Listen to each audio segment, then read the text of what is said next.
Hi, I'm Mina. And I'm Yules. Thanks for tuning in to Artificially Informed.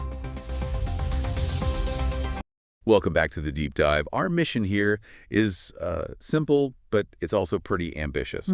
We take this fire hose of global information, all the articles, the research, the geopolitical cables, and we turn it into a perfectly curated stack for you. Right, and we analyze exactly what you need to know. And today, we are undertaking a truly massive deep dive. I mean, one that spans from the literally right down to the digital. It really is an unbelievable spectrum. We're talking about mapping the invisible universe, for one. Right. And we're navigating these incredibly tense geopolitical blockades off the coast of Venezuela. We're also analyzing a new and frankly bizarre vulnerability that's just been discovered in major artificial intelligence models. And on top of that, figuring out why one of the world's biggest companies is, running scared from U.S. data jurisdiction. Exactly. So that's the mission for you, the learner, to walk away with a clear, balanced, and an in-depth understanding of the most critical developments across so many often disconnected fields. And we're starting way out there. We're starting in the cosmos, trying to map dark matter and explore the slushy interior of Saturn's largest moon, Titan. Before we crash right back down to Earth. Right back to Earth to navigate high-stakes global politics and some really crucial economic shifts. We'll also look at just the incredible scientific pressure needed to chase room temperature superconductivity. A breakthrough that would literally change civilization. And we'll end by seeing how a simple sonnet, a poem, can apparently bypass billions of dollars worth of AI security. It's a journey of surprising facts and fundamental insights. I think we need to just jump right in. Let's do it. Let's launch immediately into Act I in what is really a massive scientific paradigm shift. Sure. It's all thanks to the continued analysis of data from the NASA, National Aeronautics and Space Administration, Cassini spacecraft. Now, Cassini's been gone for years, but its legacy just keeps on delivering. It really does. For a very long time, the prevailing wisdom about Titan, Saturn's largest moon, was that it held this vast, global, subsurface ocean of liquid water. Now, that concept, it seems to have literally melted away. It's one of the best examples of, scientific refinement in recent memory. For decades, that global ocean model was the standard. It was based on the moon's overall density and gravitational interactions. Right. What else did we have to go on? Exactly. But this fresh, highly detailed analysis of the Cassini data, specifically how Titan subtly deforms or, flexes when it's interacting with Saturn's tremendous gravity, it just contradicts that simple, free-flowing global ocean theory.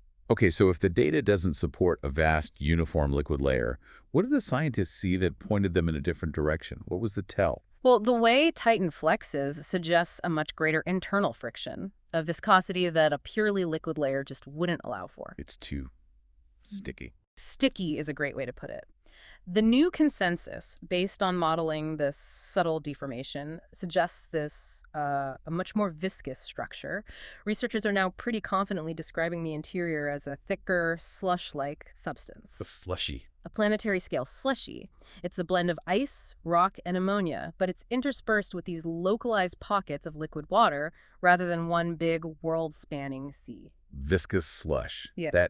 That shifts Titan's identity completely, doesn't it? Yeah. From a world with a vast, if hidden, ocean to something way more complex. Yeah. So how does this finding fundamentally alter our understanding of Titan's geology? It forces planetary geologists to rethink the entire thermal history of Titan. How so? Well, a global ocean implies you have these sustained, uniform heating mechanisms, maybe tidal heating or internal radioactivity, that are strong enough to keep a huge shell of water liquid. Okay. The slush model, though, it suggests the heat just isn't sufficient for a global melt, or maybe that the internal composition creates a highly non-uniform melt pattern. So it's patchy. It's patchy. That heterogeneity is key.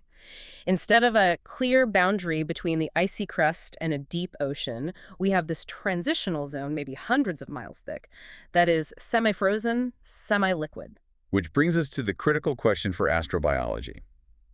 If we don't have a huge, stable global ocean, how does this viscous slush environment affect Titan's status, a prime candidate for life?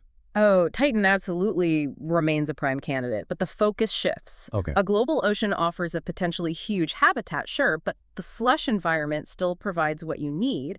It gives you liquid water and complex chemistry. Right. The crucial insight is that this complex viscous geology suggests some really dynamic processes. You have friction, you have chemical mixing, you have localized pockets of liquid water that could be enriched with ammonia, acting like little stable habitats. So future missions like the planned Dragonfly rotorcraft, they'll need to adapt. They'll have to. They'll need to adapt their focus, looking for geochemical hotspots or these localized liquid environments that might be more conducive to prebiotic chemistry, rather than just assuming a uniform global environment.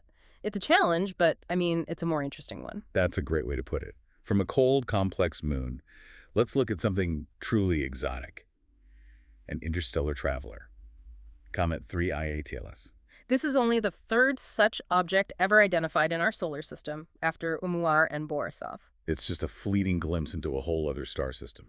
And this observation was a huge stroke of luck for the scientific community, particularly because the critical data was snagged by the Europa Clipper spacecraft. A mission designed for Jupiter's moon, Europa. Right. So why was this unexpected data so invaluable? Well, because, as you said, the opportunity was just so fleeting. Ground-based observatories, even the Mars-centric telescopes, they were all hampered by solar glare as the comet passed relatively close to the sun. Right, they were blinded. Exactly. So the Europa Clipper was just in the perfect position, and it provided these unique mineralogical insights we just couldn't have gotten otherwise. What did it detect? It detected unusual ultraviolet emissions and gas releases. It was signaling a potent release of volatile gases, specifically hydrogen and oxygen, as the comet absorbed that solar radiation. And that's critical because it shows a shared characteristic with comets born right here in our own solar system. Precisely. So despite originating from a completely different stellar system, maybe orbiting a different type of star entirely, its core composition seems familiar to us. So that concept, the stellar cradle, what does that tell us about cometary evolution across the galaxy? It reinforces the hypothesis that the basic building blocks and the physical processes that govern how comets form and evolve, they might be remarkably universal. It doesn't matter where they're from. It doesn't seem to. Whether a comet forms in our Oort cloud or around a binary star thousands of light years away, the icy materials and their behavior when they get near a star, they appear consistent. This uniformity helps simplify our models for predicting the abundance of materials like water across the Milky Way. And this isn't just a one-off event, right? We're likely surrounded by these interstellar visitors. Oh, absolutely. Current estimations suggest that literally thousands of interstellar objects like 3I Atlas may pass through our solar system every single year. Thousands. Thousands. The data from Europa Clipper helps us characterize their properties, moving us closer to understanding the statistical distribution and the chemical inventory of objects being exchanged between star systems. It's like an astronomical trade route, if you will. Now let's shift to something truly vast and profoundly mysterious. Dark matter and dark energy.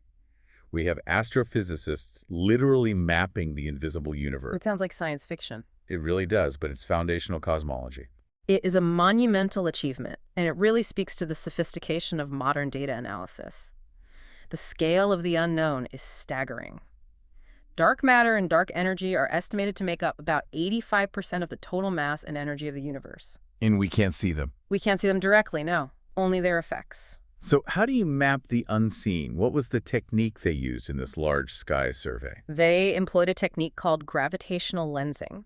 So imagine space and time as a vast top sheet. Okay. Any mass visible or invisible creates a dent in that sheet, and gravity dictates that light traveling past that dent will be bent and distorted. So they focused on those subtle distortions. Exactly, the subtle gravitational lensing effects. They measured the minute distortions in the shapes of distant galaxies. I see. So the invisible dark matter is clustered in these massive halos, and it bends the light, making distant galaxies look warped. So by analyzing those warps, you can effectively reverse engineer where the invisible mass is. Precisely.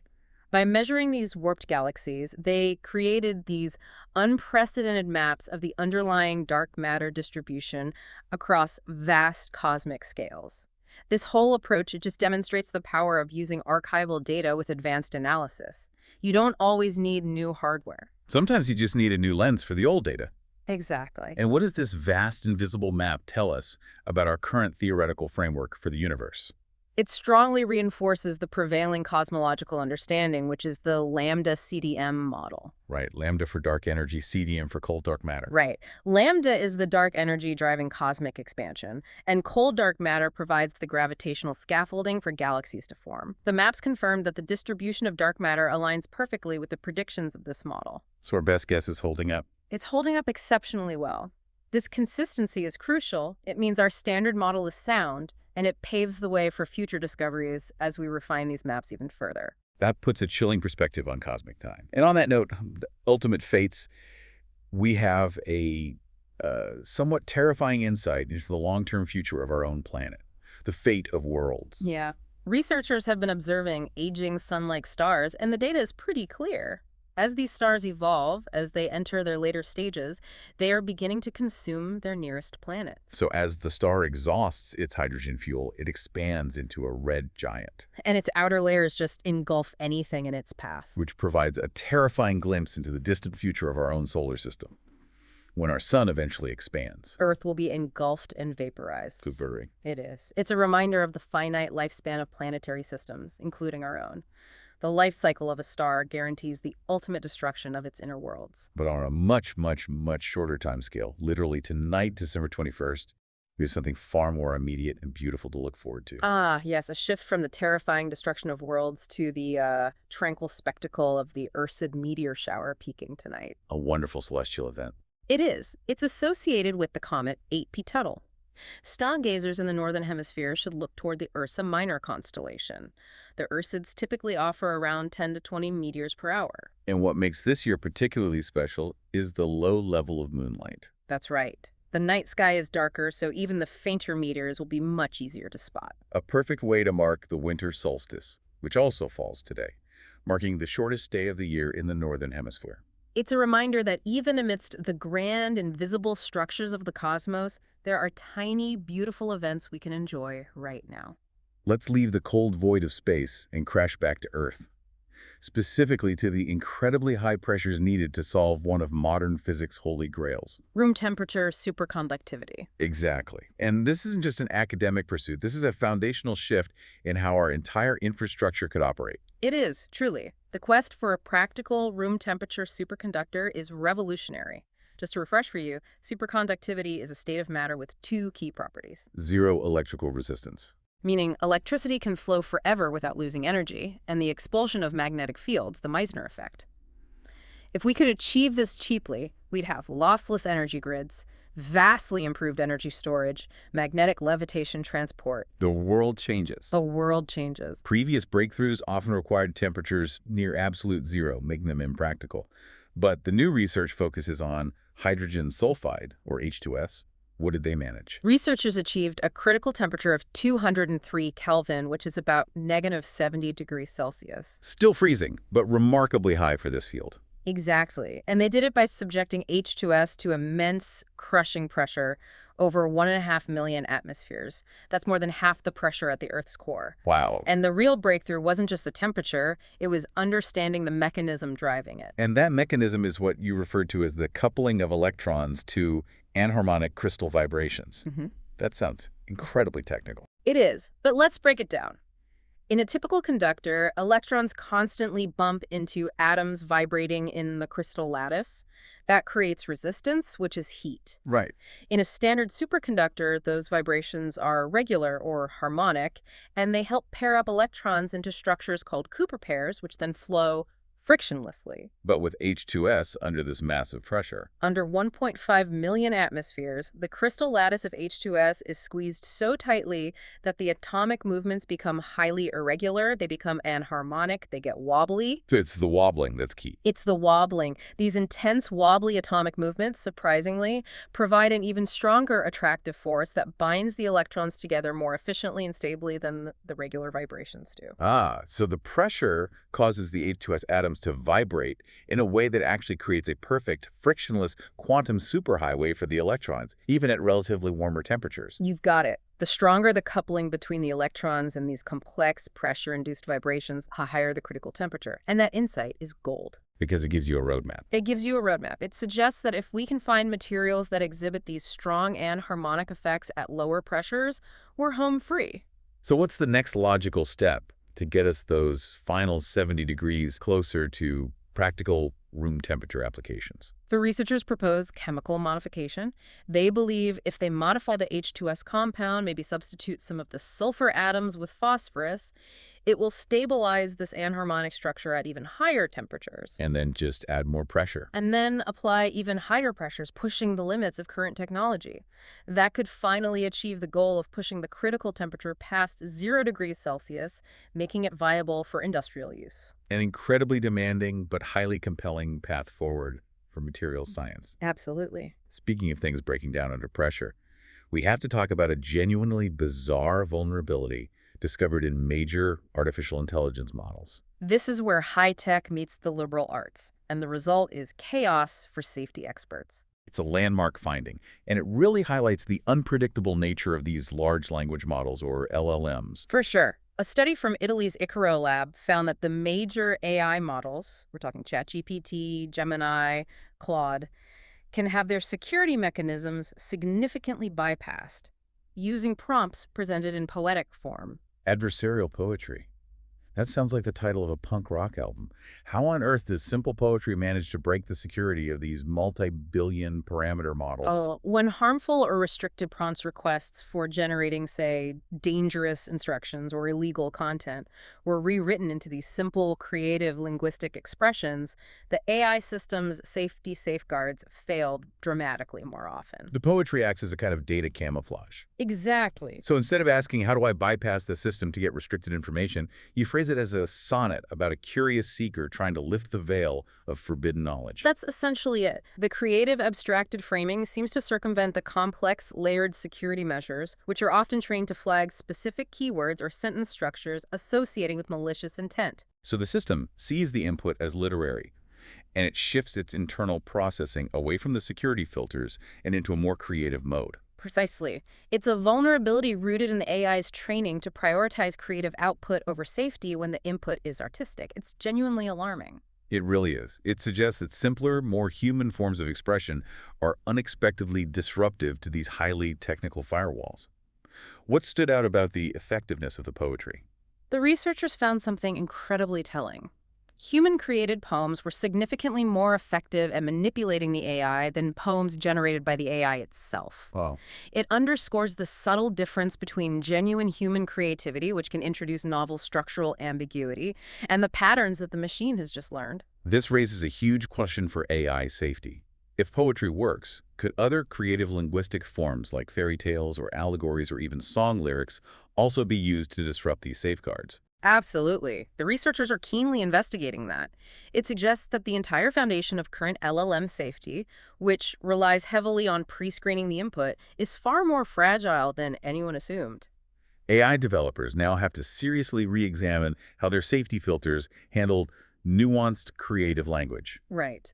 The security isn't just about blocking keywords, it's about context, form, and the fundamental human tendency toward metaphor. Shifting now from digital fragility to human resilience in the physical world, let's celebrate a huge accessibility milestone in commercial space travel. A fantastic story. Michaela Benthaus, a German engineer with paraplegia, became the first wheelchair user to travel to the edge of space. This was a 10-minute suborbital flight aboard a Blue Origin mission. And it's so much more than just a successful flight. It's a real statement about accessibility. It is, and what I find fascinating is that for such high technology, the required accommodations for access were, in comparison, rather basic. That's the key insight, isn't it? The flight team made specific, yet fundamentally simple, accommodations. Right. They used a patient transfer board for safe and easy access to her seat, and they literally rolled out a carpet upon landing to help her get back to her wheelchair on the rugged desert landing site. It just emphasizes that while the aerospace industry can engineer rockets, sometimes greater accessibility comes down to basic, thoughtful design and empathy. That's it. Benthaus called the experience the coolest ever, and is using her platform to advocate for greater accessibility and inclusion, not just in space, but in society as a whole. And how does this fit into the context of the growing commercial space race? Well, in the fierce competition between Blue Origin and SpaceX, inclusion is rapidly becoming a competitive differentiator. That's an interesting point. By proving that space travel can be adapted for individuals with physical disabilities, Blue Origin is not only tapping into a new market, but more importantly, setting a benchmark for what commercial access truly means. It forces the entire industry to confront these physical barriers. Let's wrap up this act with a few quick but crucial big tech shifts affecting both consumers and global industry, starting with a significant business decision that impacts budget gamers. Right. Valve has officially discontinued the LCD Steam Deck. Which was their most affordable handheld gaming console. Exactly. The new OLED version offers a superior display, but this shift pushes the starting price point up significantly to $549. That's a clear move toward a premium feature set, which is great for display quality, but it definitely reduces accessibility for budget gamers who relied on that entry-level model. It's a predictable but unfortunate trend. Meanwhile, OpenAI is focusing on personality customization for ChatGPT. Users can now adjust parameters like warmth, enthusiasm, and even emoji used to tailor the chatbot's persona. Trying to move away from those generic, slightly sterile responses we've all experienced. The goal is absolutely more tailored and satisfying interactions. However, early feedback suggests some inconsistency in how effectively the model implements these preferences. It's a reminder that personalization at scale is difficult. Very difficult. But it's part of that broader effort to make AI feel more integrated into our lives. Finally, let's discuss a huge geopolitical technology decision. Yeah. Airbus is abandoning Google Cloud for its most critical systems. This is more than a simple business divorce. It's a statement on data sovereignty. A major high-stakes statement from the world's largest aviation giant. It is. Airbus is migrating core systems, including highly sensitive production data, business management, and proprietary aircraft design blueprints, away from Google Cloud. And the core reason is security and, crucially, data sovereignty concerns regarding U.S. jurisdiction. That's the one. Let's unpack that, because this is where the geopolitical chess game is played. The issue is a U.S. law, specifically the U.S. Cloud Act, clarifying Lawful Overseas Use of Data Act. Oh, yeah. This law allows U.S. authorities, under certain circumstances, to demand data held by U.S.-based tech companies, regardless of where that data is physically stored globally. For Airbus, this creates an existential risk. The risk being that sensitive aircraft design data could potentially be accessed by the U.S. government, which also supports Boeing, their primary competitor. Exactly. It's a massive competitive threat. Airbus is effectively refusing to subject its industrial secrets to U.S. government jurisdiction. So to combat this, they're issuing a tender exceeding 50 million euros for migration to a European sovereign cloud solution. It's an act of economic self-preservation and a strategic move to ensure its proprietary information remains under European legal control. It just underscores the growing strategic importance of data sovereignty in these high-stakes global industries. When technology becomes a utility, the jurisdiction governing that utility becomes a massive geopolitical and competitive weapon. We transition now to high-stakes geopolitics starting in the Caribbean, where the United States is dramatically intensifying its economic pressure campaign against Venezuela. This isn't just sanctions anymore. This is an active blockade strategy. The U.S. is indeed doubling down. U.S. authorities have seized not just a second, but now a third oil tanker off the Venezuelan coast. And this follows President Donald Trump's executive order to implement a broad blockade targeting vessels entering or leaving Venezuelan waters with sanctioned oil. Secretary of Homeland Security Kristi Noem confirmed the seizure, justifying it by claiming it targets the illicit movement of oil-funding narco-terrorism. But what are the legal and practical risks of seizing a vessel on the high seas like that? That's the critical legal gray area. The seizures, especially of vessels that were not previously under U.S. sanctions, like one transporting crude to Asia, open the U.S. up to significant international legal risk and accusations of piracy. That's a very aggressive interpretation of U.S. jurisdiction. Extremely. And practically, the fear of seizure has forced other vessels to just stay within Venezuelan territorial waters. And the economic impact of that. It's crippling Venezuela's oil-reliant economy, although the state oil company, PDVSA, recently managed to hit a daily output of 1.2 million barrels. If you can't export that crude, the revenue flow necessary for the government to function just stops. This tightening of the blockade is designed to maximize economic pain. That's the goal. And it has elicited a sharp regional and ideological divide. How are neighboring nations and geopolitical allies responding? Brazilian President Luiz Inácio Lula da Silva was unequivocal in his rejection of the U.S. interference. He emphasized national sovereignty and integration, warning against foreign interventions. Meanwhile, Iran also expressed strong support for Caracas, characterizing the U.S. actions as economic warfare. On the other side, we have staunch U.S. allies like Argentina's President Milei. President Milei strongly backed the U.S. pressure, viewing it as necessary for, in his words, liberating the Venezuelan people. The tensions are so high that the U.S. has not dismissed the potential for military action, which adds a lot of gravity to the situation. And there's an intriguing layer here involving Julian Assange. Yes. Julian Assange filed a criminal complaint against the Nobel Foundation for awarding the Peace Prize to Venezuelan opposition leader Maria Corina Machado. On what grounds? He alleges that she supported U.S. military aggression and that the prize is being aligned with narrow geopolitical interests, questioning the political impartiality of such major international institutions. It's a complex narrative where energy, ideology, and international law all intersect. Let's turn now to the complex chessboard of the Ukraine war, where diplomacy and conflict continue to run in parallel. Exactly. The duality of the conflict is striking. You have these back-channel discussions running even as intense military activity continues on the ground. Right. Russian envoy Kirill Dmitriev held what he described as constructive back-channel talks in Miami with Trump associates, including Jared Kushner and Steve Witkoff. Reportedly centered on a potential peace settlement based on Trump's proposed 20-point plan. The very fact that these talks are occurring shows that a political off-ramp, or at least the exploration of one, is underway. But how is Kyiv reacting to this? Ukrainian President Volodymyr Zelensky urged the U.S. to intensify pressure on Russia, stressing that only Washington has the necessary influence. He expressed deep skepticism about the Miami talks, particularly any negotiations that might require territorial concessions. And he's insisted that elections can only occur under Western security guarantees in Ukrainian-controlled territories. Right. U.S. Secretary of State Marco Rubio, in turn, reassured Kyiv that Ukraine would not be coerced into any agreement against its will. Moving to the Kremlin's public position on dialogue, particularly with European leaders. Kremlin spokesman Dmitry Peskov confirmed President Putin is open to dialogue with France's President Macron, but with a firm demand that any talks be free of what he termed lecturing. Russia wants to be treated as an equal negotiating partner. Exactly. Meanwhile, the rhetoric from Moscow and figures like U.S. Director of National Intelligence Tulsi Gabbard focuses on accusations that European NATO states are promoting warmongering propaganda to justify confrontation. Asserting that Russia seeks to avoid a larger conflict. Right. And the internal financial divisions within the European Union are creating a fascinating dynamic. This is a major story regarding EU solidarity. The EU failed to agree on seizing frozen Russian central bank assets for reparations, which would have provided hundreds of billions instantly. Instead, they opted for a 90 billion loan funded by common debt.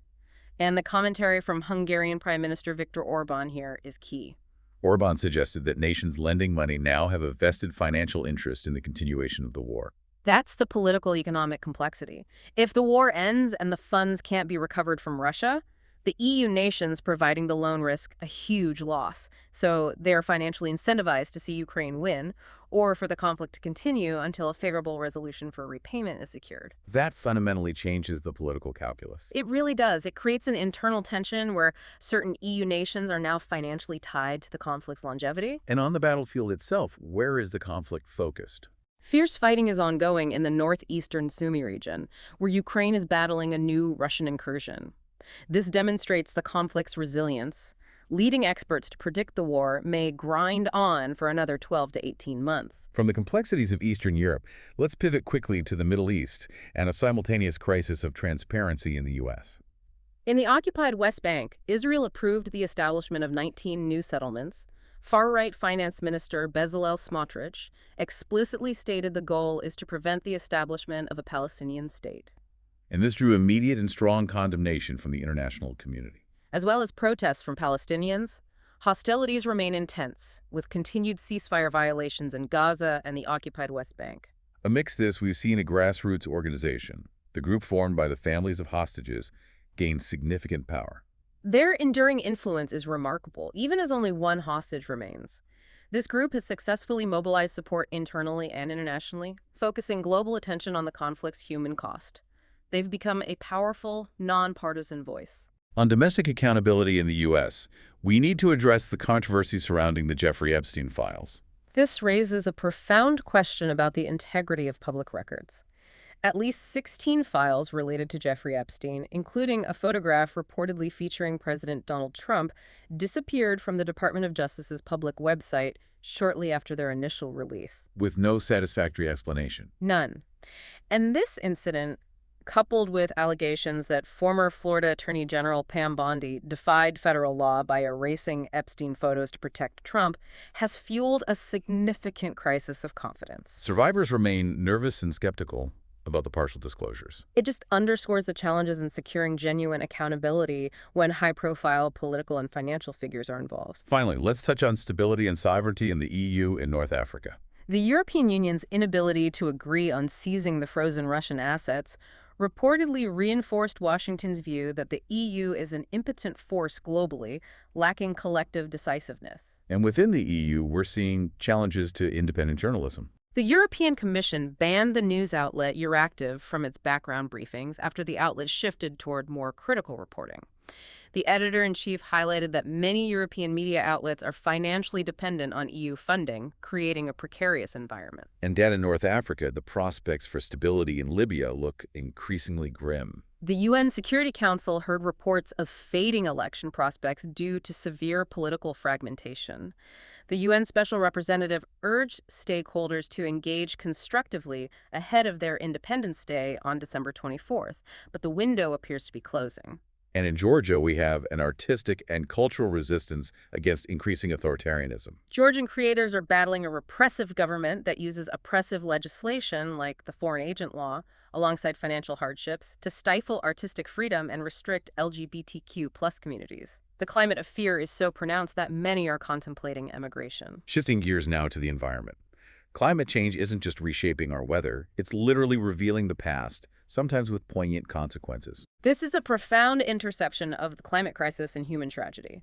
The perfectly preserved body of a man named Nazaruddin was found in a melting glacier in Pakistan's Kohistan region. And he'd been missing for 28 years.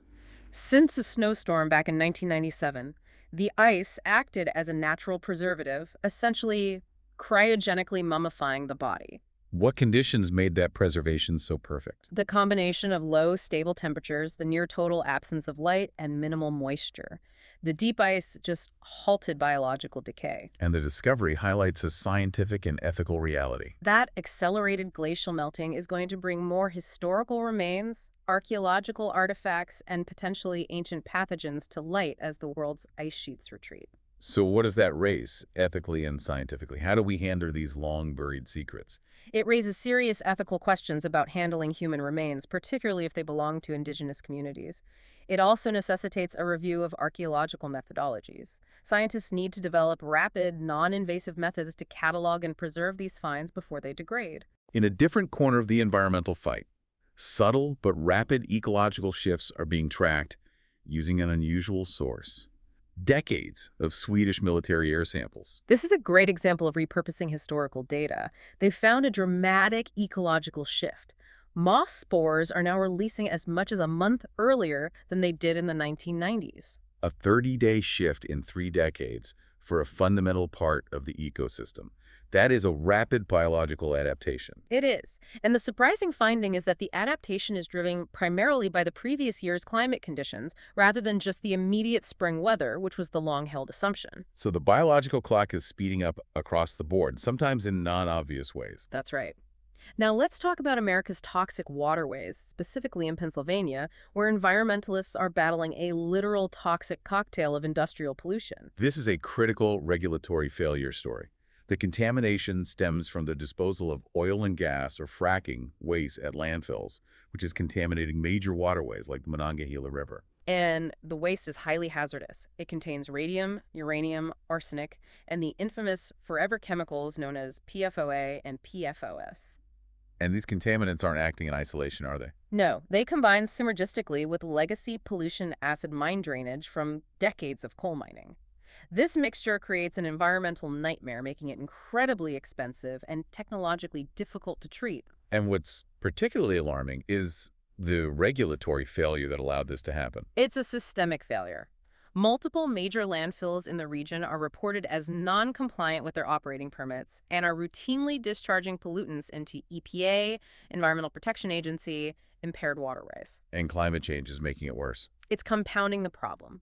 Increased precipitation is leading to more leachate, the toxic liquid that drains from waste at these landfills, potentially overwhelming existing waste management strategies. Moving to health policy, the Department of Health and Human Services, HHS, is planning a significant overhaul of the U.S. childhood vaccine schedule. This is always a high-stakes debate. It is, and the shift is substantial.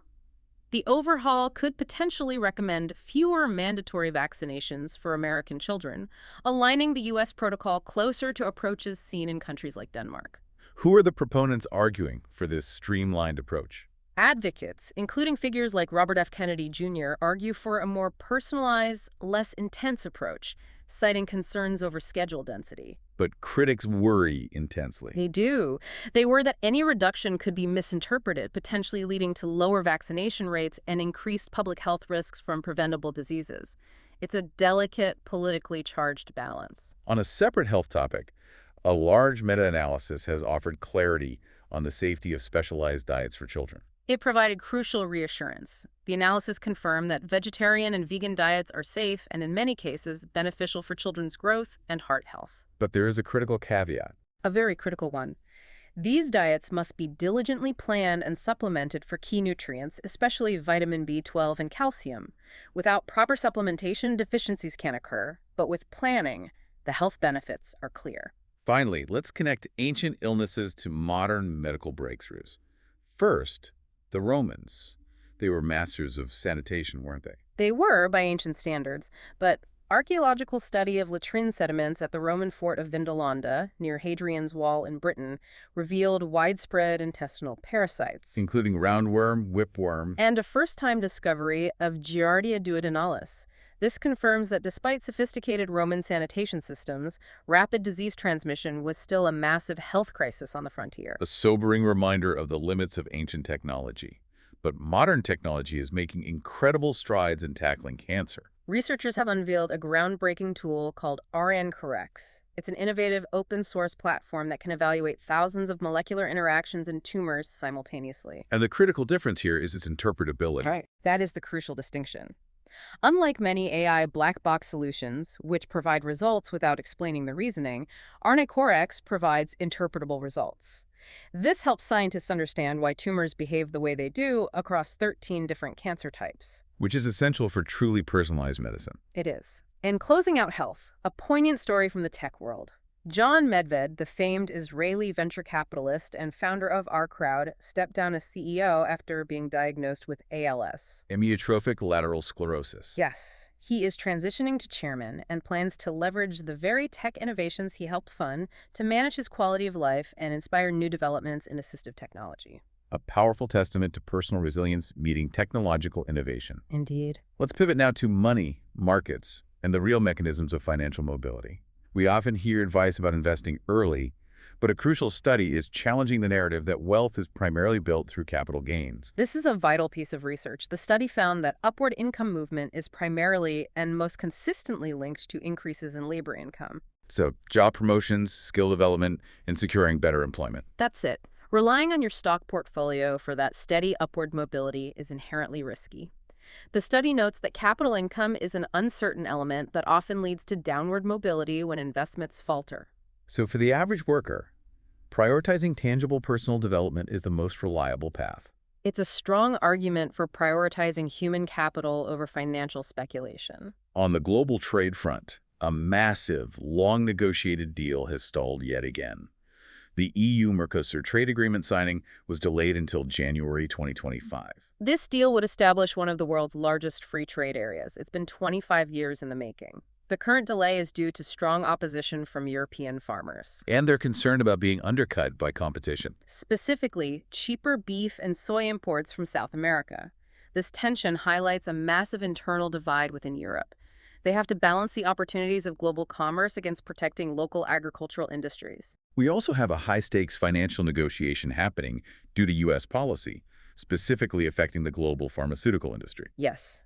The CEO of Swiss pharma giant Roche urged Switzerland to align its drug prices with those charged in the U.S. This pressure is directly related to President Donald Trump's tariff strategy. which aims to reduce medication costs globally by forcing wealthy nations to share the financial burden of drug development. And Roche is hedging its bets. It's pledging a substantial investment of $50 billion in the U.S. over the next 5 years to mitigate future tariff impacts. Finally, in the financial sector, the collapse of FTX Trading Ltd., once valued at $32 billion, continues to serve as a pivotal warning. It's a foundational case study in financial misconduct and regulatory failure in the crypto space. The FTX collapse serves as a profound warning, highlighting the lack of basic internal controls and the dangers of centralized crypto exchanges operating without robust scrutiny. Despite the chaos, underlying confidence in the decentralized blockchain technology itself remains. It does, but the lesson about centralized control and accountability is stark. Moving to social dynamics, let's talk about the science of nurturing talent. We often hear about gifted kids and early specialization, but a major international review just challenged those notions. This is a vital finding for parents and educators. The review analyzed nearly 35,000 elite achievers across disciplines. It found that those identified as gifted in early childhood rarely sustain that superstar status as adults. So the key is actually gradual development and critically broad exploration of interest before committing. That's it. If you want your child to be world-class, encourage curiosity and breadth over a narrow early focus. The data suggests diverse skill sets and adaptability lead to more successful and sustainable elite performance. We also saw the blending of legacy and philanthropy in the British royal family. Prince William continued his mother Diana's powerful legacy by taking his 12-year-old son George to visit the Passage Charity, an organization for the homeless. Emphasizing philanthropic engagement and fostering empathy across generations. Right. And in a major cultural and economic shift, Saudi Arabia is continuing its liberalization efforts. In a move aimed at modernization, Saudi Arabia has expanded alcohol access at its diplomatic quarter store. This is now available to wealthy non-Muslim residents who hold premium residency permits. It's a highly controlled easing of strict Islamic law, but a clear step toward modernization and attracting the foreign, high-skilled talent they need for economic diversification. The other significant social trend we're seeing is cultural nostalgia driving holiday commerce. A massive resurgence in demand for retro Christmas decorations. People are moving away from that stark, minimalist aesthetic and towards maxing out on tinsel and vibrant, kitschy ornaments. Experts say it's driven by a collective longing for the comfort and simplicity of the past. In times of uncertainty, nostalgia provides a powerful emotional anchor. On a more somber note, let's address recent tragedies, starting with the devastating events in South Africa. A tragic mass shooting occurred near Johannesburg in the township of Beckersdal. 9 to 10 individuals were killed by armed gunmen at a tavern. And this is the second such mass shooting in the region within a month. It tragically underscores the severe gun violence issue and the alarmingly high homicide rate in the country, which reached nearly 26,000 reported killings in 2024. This is a deep societal crisis. And in East Asia, a shocking premeditated attack on public transit. In Taipei, Taiwan, a knife and smoke grenade attack on a subway train resulted in 4 deaths, including the 27-year-old assailant and 11 injuries. A shocking piece of violence for a city known for its safety. President Lai Ching-te has mandated comprehensive security reforms across the nation in response. We also have 2 separate aviation tragedies. The NTSB, National Transportation Safety Board, is investigating. The NTSB is investigating a fatal Cessna C-550 crash in Statesville, North Carolina. And most tragically, former NASCAR National Association for Stock Car Auto Racing driver Greg Biffle and his family died in a plane crash following an emergency landing attempt. The tragedy was confirmed by a distress text message sent moments before impact. Just a chilling detail. Let's finish with a look at the world of sports, starting with cricket. Australia retained the Ashes by decisively defeating England by 82 runs in the 3rd Test in Adelaide. This marked England's 4th consecutive tour loss in Australia and highlighted the vulnerability of their aggressive baseball strategy. And the Australian victory came despite some major injury concerns. Indeed. Captain Pat Cummins and star spinner Nathan Lyon are both unlikely to play in the 4th Test, which will be a significant test of their reserve players. And the major shakeup in African football governance. The CAF, Confederation of African Football, is transitioning the AFCON, Africa Cup of Nations, to a 4-year cycle. Critically, they are also launching a new African Nations League set to debut in 2029, involving all 54 member associations. Finally, in combat sports, a high-profile defeat proved physically costly for a celebrity boxer. Jake Paul suffered a brutal defeat against Anthony Joshua, resulting in a broken jaw requiring surgery.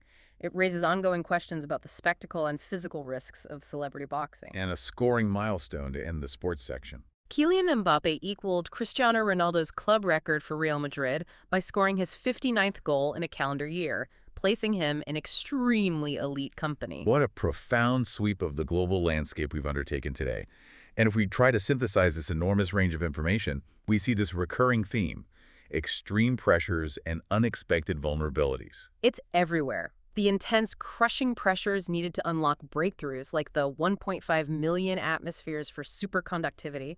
They mirror the crushing political pressures shaping global diplomacy. From the U.S. blockade of Venezuela to the complex, financially entangled peace negotiations in Ukraine. Where creditors now have a vested interest in the conflict's duration. It's incredible. And the scientific revelations are redefining our world, whether it's understanding the non-uniform slushy core of Titan or having a clear toolkit, RNA Corix, to finally understand why cancer tumors behave the way they do. Right, with interpretable results. It's pushing us toward truly transparent, personalized medicine. Our deep dive today also reveals that even the most advanced systems have these human-scale or simple vulnerabilities. Airbus abandons Google Cloud due to data sovereignty fears. A high-tech decision rooted in a basic national concern over jurisdiction. And the AI models that can withstand complex hacking attempts fail miserably when confronted with simple, human-created poetry. It's a reminder that complexity does not guarantee security. Not at all. So what does this all mean for you, the learner? I think it means that global complexities demand a multi-lens perspective. You have to be able to look at the fate of a distant, planet-eating star and still grasp the immediate impact of a mass shooting in South Africa or the Israeli settlement expansion. Understanding that these seemingly disparate events are all connected by underlying patterns of pressure, competition, and vulnerability. The constant thread is that nothing is truly contained or infallible. The environmental recklessness of fracking in Pennsylvania is made exponentially worse by the global consequences of climate change. And income mobility relies not on uncertain capital, but on tangible, steady skill development. The discovery of ancient diseases in Roman Britain's latrine sediments near Hadrian's Wall serves as our final provocative thought today. The Romans were pioneers in sanitation, yet their complex infrastructure couldn't prevent the simplest biological vulnerabilities from wreaking havoc. Similarly, when AI developers create complex, secure language models, they fail to account for the structural simplicity of a poetic form. So what unseen, simple human vulnerability, be it linguistic, legal, or biological, are we inadvertently building into the next generation of solutions, assuring that even our most robust systems are destined to be circumvented? Something potent to mull over until our next deep dive. Until then, stay curious. For enjoying Artificially Informed. Hit subscribe and share it with a friend. From the left, the right, and straight from the algorithm. Thank you. That's it for today's Artificially Informed. Nope. Thanks for spending your time with us. Yeah. Stay sharp, stay curious. See you next time.